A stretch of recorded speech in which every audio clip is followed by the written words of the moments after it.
Today I'm going to be showing you how to use DyKnow. So to start, it's DyKnow. So you're just going to go to DyKnow.com and then it'll give you an option to click login in the top right corner. I'm already at the login screen. I'm going to be logging into a teacher account so that you can see it from the view that you will also be seeing it at.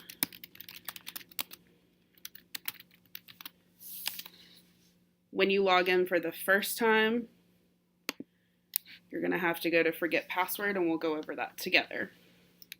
So when you first log in, this is kind of what we're going to call our teacher dashboard for DyKnow. You're going to see options across the top.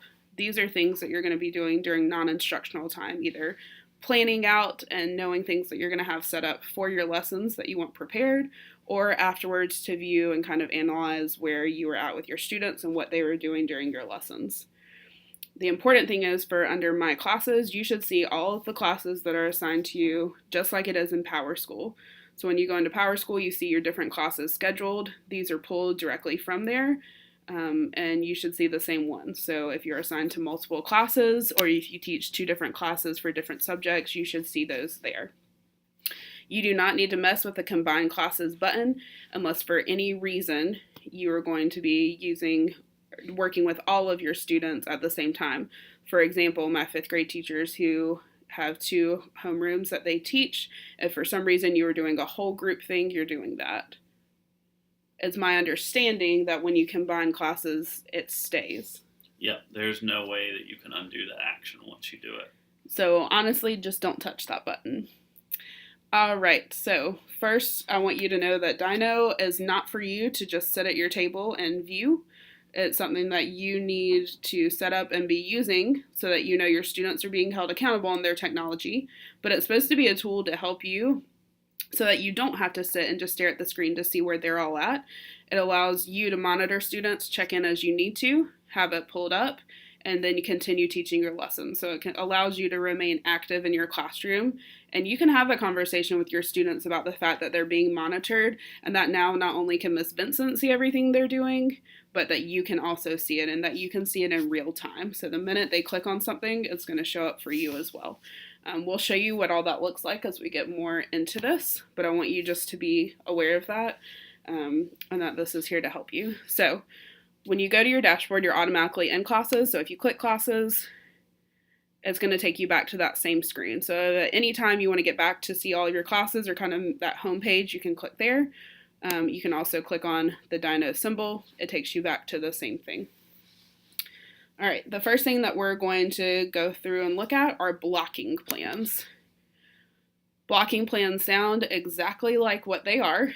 So when you want to block students from certain websites or URLs that you don't want them to access or you do want them to access during a certain time. For example, I've already created a plan that's called Benchmark. So this will be a plan that you would create and then use. You have to click when you want to allow it during the benchmark time. So I'm going to click on the blue pencil for editing. If I was starting from scratch, I would click Create New Plan. I want you to see the one I've already made so you get a feel for it. I am going to minimize this box right here. This is a live chat box. If you ever have questions and you can't reach me or you just need a quick answer, you can live chat with DyKnow support. If you click the minus, it takes it away. So let's look at the plan that I created for benchmarks. When you go to a blocking plan, you create a plan title. I titled it Benchmark because that's when I intend for this to be used. And then you can choose a type. Allow only means the sites you put in are the only ones they can go to until you turn off this plan. Block only means you're just blocking certain sites. So if you know your students are in math and they're supposed to be on Dreambox, it may be that you block them from Cool Math Games or Math Playground or MobyMax if you really want them to focus on that. It may be that you block them from a site where you know they were doing a bunch of research before you start an assessment. You can customize these, you can create as many as you want, and you can set them up as you wish and use them and edit them as you wish. So I've selected Allow Only because during the benchmark, I don't want my students opening extra tabs and Googling for a calculator or anything extra during their math benchmark. When it goes to websites, you're going to enter in the websites. So we all know that the default web page that their Chrome browser opens up to in their Chromebook is the Cabarrus web page. So I've allowed it so that they're able to click on that Clever feature or the Mastery Connect student portal. I've allowed Clever, and then I've allowed the Student Mastery Connect portal. So once those are in there and saved, if I wanted to add another website that I wanted them to access, maybe it's just google.com, I personally wouldn't recommend that during a benchmark, but as an example, you would just click Add Website.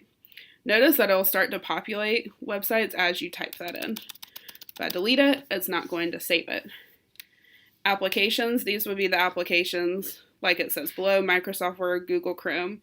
For us, that's limited on a Chromebook because everything they run through Chrome if they're logged in, and they're never going to use the apps icon really at the bottom of their Chromebook when they're not logged in. Once you're up here, you'll click Save to save the things that you allowed or blocked, and that plan is there. When we actually go and monitor a class, I'll show you how to use that plan. The next tab we're going to look at is Question Bank. This one is a really neat feature. Here we've created a question just to demo with you again. So if you were starting from scratch, you would click Create New Question. You may have a ton of questions saved in here once you start using this feature, and so you can also search questions for keywords. For example, if I put in number 2, it's going to pull up obviously the only question that I have there, but it can search for you. I'm going to click on the blue pencil to edit. If I ever decide to get rid of this question, I could click on the red trash can.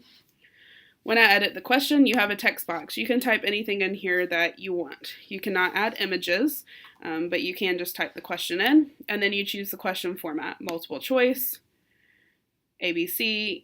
Again, you can add another option, true, false, true or false, and yes or no. This question is formatted to be or yes or no. And then over here on the right, you select which answer is correct, and you press save. I'll show you how to use this question later when we start monitoring a class, but I want you to see you can create any questions. These will pop up on the student screen, and they'll be able to respond, and you'll get real-time feedback. So this is a really cool feature that's more instructional than it really is just device monitoring that I think that you'll like. Now, more for device monitoring is this last tab we're going to look at, which is Class Analytics. When you go in here, the tabs across the top are the different classes that you saw on your dashboard as the main screen. So we're going to look at Whitley Homeroom. I've asked students to kind of log in so that we can see where her students were at, and so that we know. You're going to have your pie chart over here, so if you highlight over it, you'll see they were on the time we were monitoring, they were in Google, out of their browser. Out of the browser means that they just had a blank tab pulled up, or they just didn't have their Chromebook open to anything, but they were still logged into the device. You can see they're on Clever. She had students on Math Playground during the time I was monitoring. Other, if you go to Other over on the right, you can see what Other was. And Play Dreambox. Okay, so as you look at those on the left, you can see the time spent. It's total time viewing and number of views. And then if you click on the blue people, it shows you specifically what students were on that one and how long they were on it. All the times they were on it will add up to that total viewing time. You click on the blue student icon again, and it goes away. So I want to see on Other what those students were on. So you'll see they were on vocabulary, the Cabarrus webpage, and then it says blocked.dyknow.com. So at one point I was blocking web pages for them, and it blocked that site. And so when they were trying to load it again, it was continuing to block it. They actually had to close the tab to get back in, and I will demo that feature for you in a few minutes. Okay, you can change the student. So if you wanted to view a specific student and what they were doing, here you see they were on Math Playground for the time that I was monitoring, and then out of the browser, meaning they were probably still logged into their Chromebook but weren't actively using it. It was probably closed. You can print these reports. This can be great, hopefully not needed for discipline reasons, but for any reason you need to hold them accountable or to share that information, you can print it so that you can share that activity with others. You can do custom dates. I've just added this feature for monitoring their Chromebooks today, and they will have to log out of their Chromebooks and back in before it becomes active. So if you decide to do a custom range, doing anything before February 5th, 2019 is not going to help you. Just bear that in mind. But you can apply a date range just like you would any reports on the different tools that we use. And then you can look at the activity, all activities, websites, applications. For the most part, you're going to be looking at all websites, but I'd encourage you just to leave it on all activities for now. Okay. If you go to another class, you're going to notice that there's really not anything to monitor, and it'll say you haven't monitored this class yet. And you think, well, I have monitored those students because I just taught reading with them. It's only going to pick up the analytics for what class you click on from your dashboard and click Start Monitoring. So if you want to specifically track those students during each subject time that you're teaching them, you'll need to go to classes and specifically click that class and start monitoring with the correct subject. If you're just interested in overall what your students are doing and you don't want to keep it specific to the time that you're actually teaching science or actually teaching social studies, then using the homeroom is fine. Now, since it says that you haven't monitored this class yet, notice it gives you a lot of good tips on here. It says monitor this class to see the analytics. So the pie charts help you visualize where the students spent their time. The table shows the detailed information. And then clicking the icon will show you what students were in that app and for how long. So you can kind of see the demo here. Okay. Now we're going to go into a class and begin monitoring so that you can see what's going on. Now I'm doing this during the school day, so you may see some students popping on and doing different things because this is real time. So I'm just going to click on classes. It'll take me and it'll say continue because I was actually already monitoring this class in another area and I did not end the monitoring session. You have to end it when you're done. So I can click continue. However, in her other classes, you'll see it still says start monitoring because I have not opted to monitor them. If I click continue, this is tracking from the time frame that I started monitoring to now it's going to continue. It says 1 of 18 students being monitored. I'm logged in currently as this student to show you a demo, so that's why that student has it up. Notice that these students have no thumbnail. It says no longer connected. If they're connected, it probably means they were in here at one point during this time while I was monitoring, but they are no longer in it. They have logged out of their Chromebook. It is closed. It's away. Okay. If for some reason you think a student should show up down here and they're not, like I've asked them to log in, I can see that they're on their Chromebook, but I can't see from DyKnow that they're on their Chromebook, you can click Show Students Not Monitored. No longer connected are those students who have logged out. If they haven't, and you can see that because you're in the room with them, then you can check their name. But say Jacob should be monitored, I can see he's on his Chromebook, but I'm not seeing it. If I check his name and click Report Selected, that's going to send a report to me the following morning, and then I can go in and see what was causing that issue. So this is a great way for you to communicate with me that you're not seeing students that you should see. We're not going to do that because that's not the case here. Okay. And you can click Hide Students Not Monitored. Okay. Now let's go into the different features. The first thing that I want to show you are the blocking plans. We created a benchmark blocking plan. So if I click Modify Blocking, I can turn on a blocking plan that I've created. So blocking is here, the plan. The only plan there that I have is benchmark because that's the only plan I've created. So if I select benchmark, I need to select the time I want this to end. So I know that we're going to break and go to lunch at 10:30. So I'll just have this last till 10:30 a.m. So as you see, this is not something I can put in a date for. I cannot schedule this in advance, but when I'm ready to start it, I can go in and start the monitoring and then just choose a time for it to end. I've got this set up as allow only, and you can see the websites below, just as I created it in the plan. If I need to last minute add another website, guess what? I can do that right here. I don't have to go back to the plan, edit it, and then come back to this screen. Okay. Once I click Enforce, that's going to push that out to all of those Chromebooks. I'm not going to do that at this time because I don't want to interact with the students, but just know if I click enforce, students will only be able to access the Cabarrus website, Clever, and the Mastery Connect portal. This could be really handy for you keeping your students on task and focused, and just being able to hold them accountable without being worried about what they're getting on at that time. So I'm going to click cancel. Are you sure you want to cancel modifying a blocking plan? Yes. Okay. So that's there. Now let's look at this feature over here on the right. It has a lot of stuff going on. This top one is activity tracker. Notice if I click it, it goes away. It's going to automatically be there. So if you want to have a kind of full screen, you're there. Activity tracker is in real time where your students are, and it's going to list URLs that they're on. Now, no longer connected are the students that were in and now aren't. But you can see the one students, you're seeing this thumbnail here. You'll note thumbnails update every 60 seconds. If you want it to update now, you want to see kind of a little snapshot of where they're at on their screen, you're going to click the purple arrows.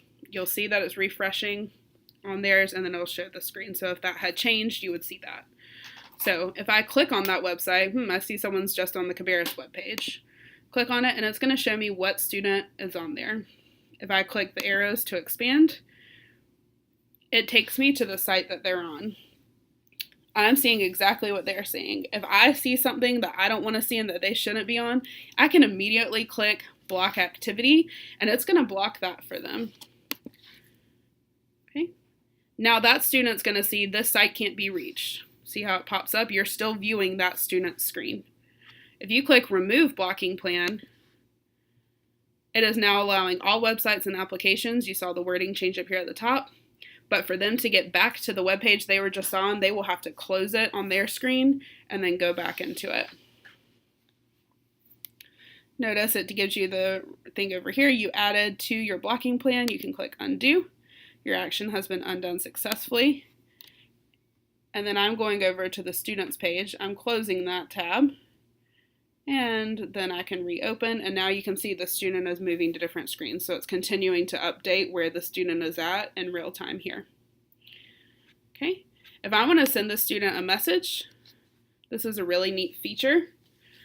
There are texts that are already made, attention, get back to work, eyes up front, or a custom message. So if you see a student who's off task and you're not going to block them from that site, but you need them to get back where you're at, feel free to use one of those. If you want to do a custom message, you can make it anything you want. We're going to look more at these messages in just a minute. Notice that below on this message right now, it only has that student's name selected because I was specifically looking at their activity. But I could choose to send a message to all of my students by clicking select all students,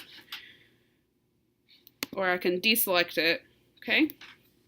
When it's a timed release, how long do I want it before that pops up? I might tell them you have 5 more minutes to work on whatever you're working on, and at that 5-minute mark, my message is going to pop up with directions to them or something I want them to do next. I have the option to lock their device. If it's a yes, then it's going to have my message pop up in full screen for them, and it's not going to allow them to do anything else. If I select no, that means the message is going to pop up in the top right-hand corner of their Chromebook like a notification that pops up on your laptop. Okay? If you press no, notice that these words popped up here. Note that any URL placed in your message will be automatically opened as well as hyperlinked in the message so that the student can click on it and open the page in their browser. This is a really great feature. This is going to allow your students to be able to get to a link that you want them to get to quickly. So say that you guys were researching together and you found a really great link on history.com. You can make it as specific as you want. It might be history.com/Helen Keller because you're looking at Helen Keller. If you type that URL in there, it's going to immediately push it to all Chromebooks that are being monitored in this group or to the students that you select below. So you have a small group for your book club, and those 5 kids, you want to get to that link quickly. Maybe it's even a Google form you want them to fill out or something you're holding them responsible for. If you click that link for them and send it out, then they're going to get it and they're going to automatically begin working in whatever you send them. This is a really great tool for a quick resource you want to send them. And it also gives you the ability to send them something without having to post it on your website or have it somewhere that they can access or just scan a QR code. It cuts out some of that middleman for them getting to the link. I'm going to click cancel. Are you sure you want to cancel sending a message? Yes. Okay, notice I'm still viewing that student's laptop and where they're at. So if I hit the X, it's going to close it, and I'm back to monitoring all of my students. Now that's the only student who's on anything. It's going to remain there unless other students log in, and again, that will update. All right, so that was Activity Tracker. If we click below that on this check mark, you can request student understanding. This is a really great tool, and it shows you a preview of what that's going to look like over here. How does this work? You click the request button to send students a prompt. They can also volunteer their understanding at any time. So I'll show you this from a student Chromebook as well when we meet, but I do want you to see they can click, I got it, I'm not sure, or I don't get it yet. I like that it adds the yet on the end. That's going to show you a pie chart. They can click on this anytime. They have a little DyKnow symbol in the top right-hand corner of their browser. And so maybe you're teaching something and they don't want to interrupt you, but they need to let you know, like, I'm totally lost. They can click the I don't get it unprompted. You don't have to send this to them. They can volunteer that information. So later you could see that notification and have the conversation you need to have with that student. If you request it, it's going to send it to all students who are in. It pops up on the student screen. I'm going to click for this student, I get it. Now you can see that someone has responded with I get it, 1 of 18 submitted, so it's pulling from that whole roster. You're not going to get the other 17 students because they're not on their Chromebook right now. Okay. Once that information is there, you can see it. If I click on it, I can see what student marked that they got it. Okay. If I click back to all responses, I'm going to see that pie chart if anyone else were to answer. Now, let's say I don't want to check for student understanding, but I want to use one of those questions. I showed you how to send messages. Let's look at asking a question.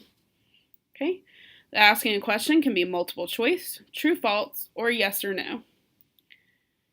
Here we have students will receive their question on their device and they will be asked to select an answer. What is 2 plus 3? They're going to respond and they will get feedback on if it's correct, and you'll be able to see how many students got it correct and how many submitted. 23 out of 25, so 2 students haven't answered you. If we click ask a question, you're going to see that question that I made earlier and showed to you. I can click send. If I want to edit that question, I can click review. If I want to create a new question, I can in the moment. I don't have to go back to the question feature on my dashboard. I can just create it directly from here and it will save it for future use. So I can put, is Mrs. Vincent the best ITF ever? Okay. Select yes or no. You can choose which one's correct. Obviously, we're going to click correct here, and then we're going to click send. That's sending to any student device that's currently being monitored. Okay.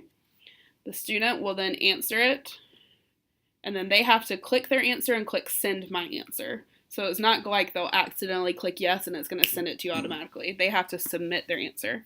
Now you can see that 1 student answered yes. 17 students have not answered. And if you click on that, you can see which student answered. Click back to all responses, I'm waiting. It tells me 1 out of 18 students submitted. It tells what time I submitted it, and it has a preview of the question right here. Super easy to use. You can have these questions ready to go so that through your lesson, you're just selecting the question and giving it to them. It's really great because it makes you pause to ask those questions during your lesson, and they're already in there, and then you have a way to track that feedback and go back to that information when you need it, and it's there for you. It's not an extra tool you have to use. It's something that's automatically on their Chromebook. It's not in their application. It's just right there for you. Now, if you go to attention, this is where we saw those messages that you can send students. Now, we've practiced seeing the message and formatting it and knowing who you're sending it to. But let's practice it one more time. So if you do it with the screen locked, this is how it appears. Their screen goes black, the test pops up, and it lets them know their screen's locked. They can't go to anything. You do that by the device lock here where you click yes. Or if you want to send a more subtle message, it can say, for your next project, please begin researching why the weather is warmer in Arizona than in Florida during the month of March. The device lock on there was no. It's going to pop up as this little box kind of in the corner. It's not going to bring as much attention to it, but you may just be sending that to certain students. It might just be an encouraging message during an assessment, like, I see that you're stressing right now, like, take a deep breath and keep going. No one sees you walk over to that student and say that, but it lets them know that you're there for them. So it can be something you use positively. It can be used as reminders. However you need to use it. I think a really neat idea for this too could be that you send a message as an exit ticket for the lesson. They know their time has ended. They can't click on anything else on their Chromebook. You can lock their screen, and then you have them respond and answer that on paper in a journal or verbally to you, or it's a discussion you start having, but it gives you that option. If you want it to be one where they go somewhere to respond, have it be that little message up in the top right-hand corner. It's not going to lock their device, and then they can navigate to where they need to go to respond or answer for you if it's digitally. So that's an overview of all of those. I'll show you real quick. Send a message again. Again, you can choose who you're sending it to, what the text says. Custom message. I don't think that you can save custom messages, so you'd have to plan to type those in the moment. So if it's something you would use in an exit ticket, just having in mind how it's going to be phrased, and if they're locked the device or not, and then what delay of that time release. Okay. All right, if I click end monitoring, it's going to end monitoring my homeroom. Until I click end monitoring, it will keep monitoring even if I go away and go and do something else. So if I click end monitoring, that session has ended. It takes me back to all of my classes where I can click start monitoring. If I know that I want to go in and view analytics for that class instead of going to class analytics here, I can click view analytics specific to that class and it takes me directly there. I can navigate to the other ones if I change my mind. And now I can see where the students were at, and we went through that earlier. Okay. Another feature I want to quickly show you is their support. It is fantastic. It is just really well done. It's very detailed. Once you click on support, you really only need to go to the DyKnow teacher resources. Anything else on there is more for me to use at an administrative level. So once you click on there, they have a great search feature where you can type in exactly what you're trying to look for. Okay. If it's DyKnow teacher resources and you just want to scroll, see some of the things that are out there, you can click on them, refresh student thumbnails, and it walks you through step by step how to do that. Okay. Steps, a lot of them also have screenshot pictures. Let me see if I can find one with one of those. Yep, so here it'll have the arrows and the boxes, and it'll walk you through how to do that as well. Notice the question box pop back up. So once you're in support, they know you might be looking for something and you might just want to ask them quickly. All of these support resources are available to be printed as well. When you're in DyKnow and once you've logged in, you're going to stay logged in Chrome unless you go to your account and click sign out. So the neat part about that is you might go do a bunch of other things, close Chrome, come back to it, open it. You're still going to be logged in. It'll kind of function like your email does or your Google browser does, so that you'll just have to sign out when you're completely done. I hope that's helpful to you today. So when I click sign out,